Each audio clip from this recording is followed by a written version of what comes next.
Hello, and welcome to Tuesday Talks with Mom. I'm Tara Myers, and I am so glad you're here. As part of Moms on a Mission, we're empowering moms across the country to stand up and advocate for their children's educational freedom. As a mom of an adult son with Down syndrome, I've walked this road, navigating the school system and fighting for the right to choose the best education for my child. And now I'm here to share that journey with you.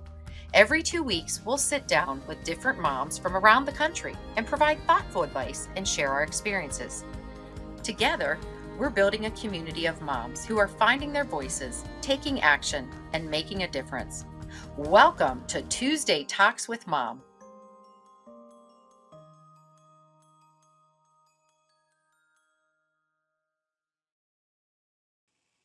Well, good evening, everyone, and thank you for joining us for another episode of Tuesday Talks with Mom. I am so excited to be here this evening with our very own Clarice Jackson out of Nebraska and our special guest, Susanne Avery out of Alabama. And they are going to have a discussion about all things dyslexia and provide lots of options, resources, and ideas for all of you out there. So, welcome, ladies. Thank you. Thank you, Thank you. Tara.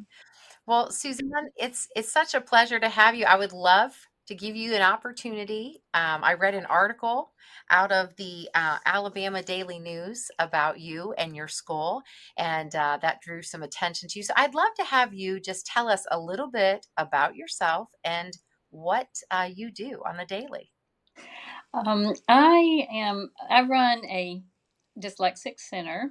We have my degree in early childhood, and started finding the need for working with dyslexics. So it in 2012 it became a apparent that we could start a center and a tutoring center, and then that's morphed into a school. And so we have that in Alabama, and so we're really excited to be able to work with the dyslexics on the tutor and after school, but also during school programs. So it's been a good ride to really find out more about the ways the dyslexics learn. And so we've on a daily basis we learn every day. Well, I love it. Well, Clarice has really knows what you're talking about. She she has started her own business and did very similar. You guys have similar stories. So, Clarice, I'm going to go ahead and turn it over to you and let you and Suzanne enlighten our guests with how this can really reach out to parents. Tara, I appreciate that. And as Tara said, and Suzanne, we definitely have a lot in common. We both started our organizations in 2012. So that is a commonality right there. I guess one of the first things I want to ask you is what made you interested in dyslexia? How did dyslexia become the thing that you knew that you needed to create a space for? When I started uh, looking into the struggling readers, and I realized that when I started studying that when with a systematic program, the brain itself can change. And I was ready to see some change happening with what you're doing. It's hard to see with any field that you're in to see some visible change, but I've been able to see that with systematic programs in place that we can actually make a difference and teach children to read and learn the way they learn. And so it's been very rewarding just to explore more of that and just explore the brain and the just making new pathways in the brain. So that was really interesting to me. Awesome. So a little bit more into that. So were you working in like a traditional school and you saw the need and that made you dig into dyslexia, or was it just something that you decided from the beginning that this is something that I want to do and create a different option? Well, I had started working with for my master's in reading, and then I was working at an adult literacy council, and adults would come to me and then would say that they were dyslexic and they were still not reading. You know, they were, and so I started. investigating and finding courses to find out more about it, and not only just go back for my master's in reading, but to go back and really study the dyslexic brain and to study more about the way they learn. So it got me interested that adults were still struggling with it, and then but I wanted to create a center for children and a safe place. So we started a nonprofit because I was at that nonprofit for adults. I wanted a nonprofit to help the offset the cost of it and to make it more affordable for everyone and to raise money to offset that. So that's kind of where all that dream started.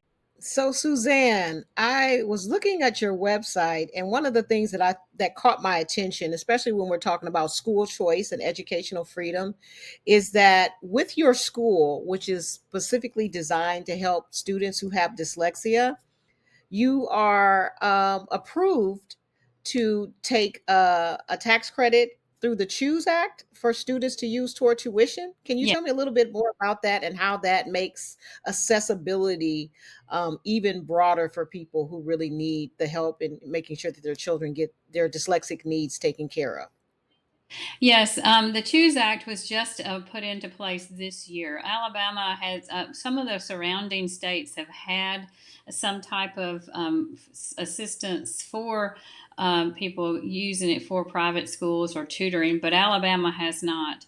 And Governor Ivey just signed that into play this past year that Oh, students could apply for a $7,000 tuition assistance for a private school of their choice, and or they could, if they're homeschooled, they could apply for tutoring, and or and so I think it was $2,000 per child, up to 4,000 of family. So it's really made a big difference in the ability for parents to be able to come to something like we have, because they do have the assistance, and so that program is going to roll over it again this next year, and it's going to continue to get better as did have some income restrictions on it the first through couple of years, but they're going to come off. So it's really going to make a big difference on how people can access some money to have some school choice. so have you heard like from some of the parents who have now been able to utilize this option that come through your center and what their thoughts are about having that ability now? Have you heard anything from the parents in respects to that? Oh, it's been a game changer. We were in, we had the school last year and the year before, but we were we had to make allowances with some in-house help and financing, and the parents did struggle, and it was out of reach for many parents. But the ones that found out about it in time and got on the list and worked through the process were able to get full tuition scholarship, and it really made a difference for who could come. And so they're very, very grateful that it did open the doors for their child. And we are only a dyslexic center, and so that is the only type of students we have there. So it is a small concentrated program. So they are, they're really thankful for that. That's excellent. I think when we're talking about the conversation of dyslexia and parents specifically, having a child or children who struggle with literacy and being stuck in schools that don't really understand or identify dyslexia yet is heartbreaking. As a parent myself of a daughter who had dyslexia, I know that heartbreak all too well. So my journey started out very similar to most parents, that you realize something's wrong with your child. They're struggling. Reading seems to be just laborious for them, and then to discover it's dyslexia, and then find that the school system that you have your child in just cannot meet those needs. And so I'm so happy to hear that the Choose Act is opening up additional avenues for families who would traditionally not be able to afford it, to be able to come to your already affordable school, and get the help that they need. I think that that's awesome. So thank you for the work that you're doing in that space. Thank you. Yes, we've run into a lot of parents that are very frustrated with the process. They're not quite sure of the IEP process, and they're not. And then even after they have some special services, many of the school systems are not able to do some of the intense one-on-one tutoring or the intense instruction, and so outside sources are valuable for that. Schools are stepping up to the game, but it takes a lot, and it takes a lot of individual repetitions and practice, and many parents have pulled out for homeschooling because of their children are just not fitting in the system, and then that opens the door for parents to need some instruction also on the type of instruction they need to help their children learn. So it's a cycle. It is. It definitely is. Do you find with your school, and now that you guys are seeing more of an influx due to the Choose Act, do you find that schools are being more open to partnerships in respects to the students that you have? Do they stay for the full time? Because you've kind of got a hybrid model. So you do the daytime and then you do after school tutoring as well. Is that correct? Yes, we do after school tutoring. The schools refer them for after school tutoring. Our goal is to have the students in our school for three years or so, and then get them back to school so that so back to grade level. And we are not quite sure we're going to do high school at this time, and so our goal is to build their confidence and success and to get them their reading level up, and so they can go back to school if that is their wish, to go back to public school or to additional private schooling. But yeah, we do get a lot of referrals from these schools, especially for the after school tutoring. But people not necessarily for the school itself, but they have been receptive to us if the students do transfer over to our school. They have been very supportive. That's beautiful. You know, a lot of times when people talk about school choice, and of course for dyslexic students, choice is imperative, especially when you want to learn how to read, write, and spell. But it's refreshing to hear, and I think our viewers need to hear that, you know, having choice options does not mean that it's one or the other, and choice options working together for the best interest of children is the goal, and it does happen more than it's ever talked about. So I thank you for giving that insight in respects to that, because I think it's important. These kids want to be um, a part of school, Mm-hmm. traditional public schools, but when they are struggling with literacy, that is not always optional. But to come to your school and then to get the help that they need, and then go back into the traditional public setting, is what some parents and children really find refreshing.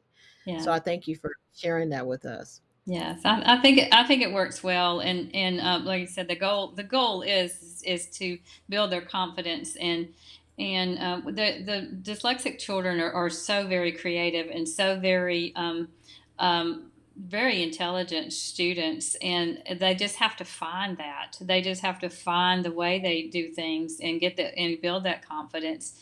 And so when they can step back, and whether it's homeschooling or whether it's in our school, or when they can step back and really find their strengths and find their voice, then I think that they can succeed. And it's been proven that so many of our entrepreneurs and so many creative people throughout time have been dyslexic, and so we're just trying to foster that and to help them to find out who they are, and so that's our goal.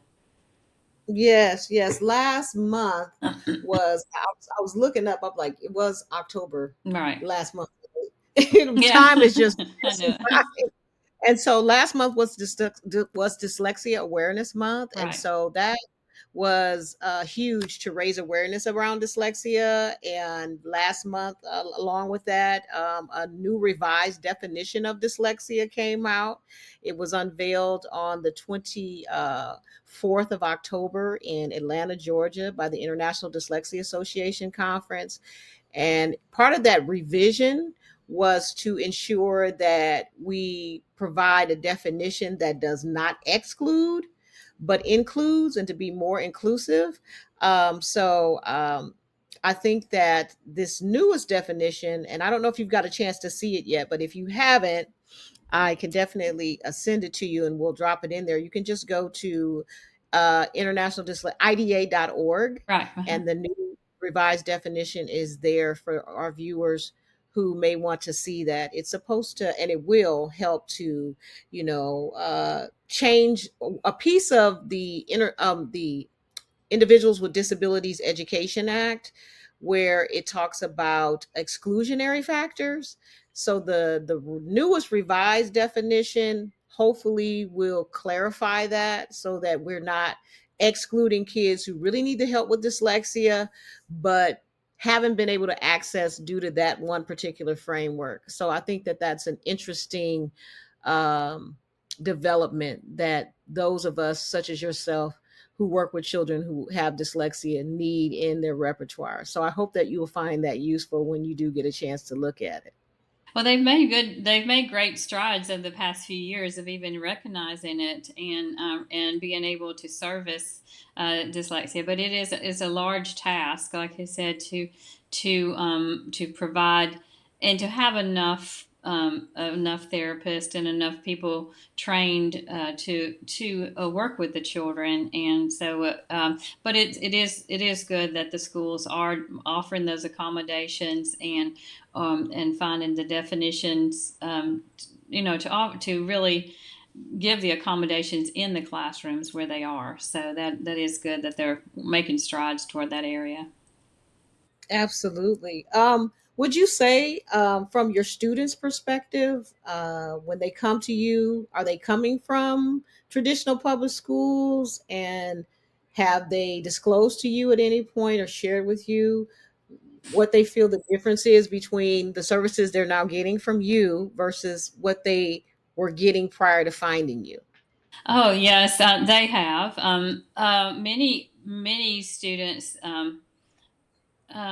were not reading grade level. Well, of course, they're not reading grade level, and they were frustrated. And many of the parents saw signs of students not wanting to go to school or not wanting to be a part of school, and just almost. But they've seemed more relaxed and are able to, like I said, be themselves and to build their confidence with us. And the kids have we've just watched them this year just become blooming into their personalities more and not be so withdrawn. And so it's I think it really makes a difference for them to have people around them that they know struggle, and everybody struggles when they're reading. And so they like-minded people always gives you that confidence to move on. They do. That is so true. How do you feel as a school founder having the option to look at a situation, and I know it from my perspective, but I'd love to hear yours, Suzanne. How did it feel for you to make the decision, like, I need to create an environment, basically be the change you want to see and create this environment? What inspired you to do that? Well, what inspired me to do that? I actually, you said your child was dyslexic. My granddaughter was dyslexic, and they had in Huntsville, Alabama, they had programs, and we didn't have any programs around here, and so we really had to go travel to find things. And so I feel like that the more programs that we get in different areas and accessible to people, that and even with some of the online tutoring, but just more programs around. I feel like that just makes it better for people. And again, more programs that are, um, I'm not trying, that are more affordable, or that we can find different ways to fund them than it only being a certain type of family that can afford this type of service. I think that we need to, and the Choose Act has helped that so much, and we need to continue to find sources, outside sources in I'm looking for in-house scholarship money, or just corporate scholarship money, just different things that make it affordable. So I really feel a passion for that. But I feel like the more resources we get in different parts of the country, the better it is for all children, because it's everywhere. I agree. I wholeheartedly agree. What would you tell school founders who are contemplating? It may not be dyslexia; it might be another reason. Everybody has their why, but what would you tell other potential school founders who are thinking about creating an option about your journey, and what would be something you would tell them A school? to You mean take? a smaller school, a private? Yes, Um, yes. I think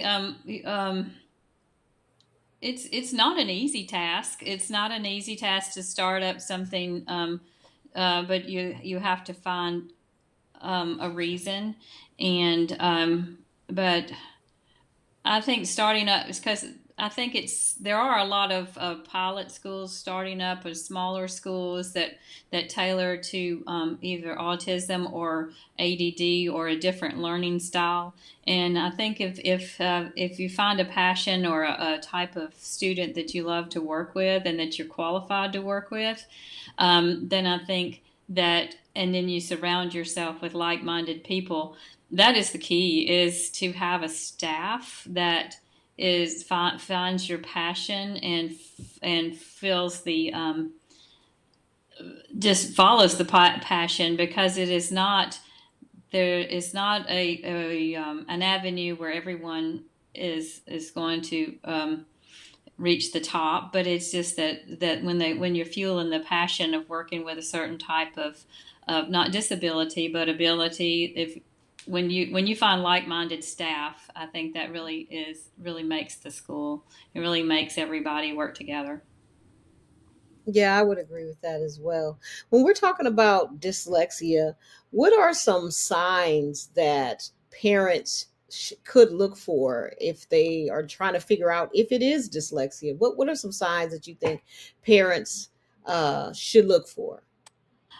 Many times, people have the confusion that children are reading backwards, but I always tell the parents that it's not that they read backwards. It's that they almost see three-dimensional, and they are confusing their b's and d's and p's and q's the most. That's one of the main things that really that stands out. And when that persists past first grade, I feel like that really indicates a lot of things. When they are reading from, some people have written in mirror images, some people have started reading on the other side of the page, and but and there's a list of things, probably on the IDA website, that just the messy handwriting, a lot of the struggles with blending sounds and words together, that when it persists past first grade,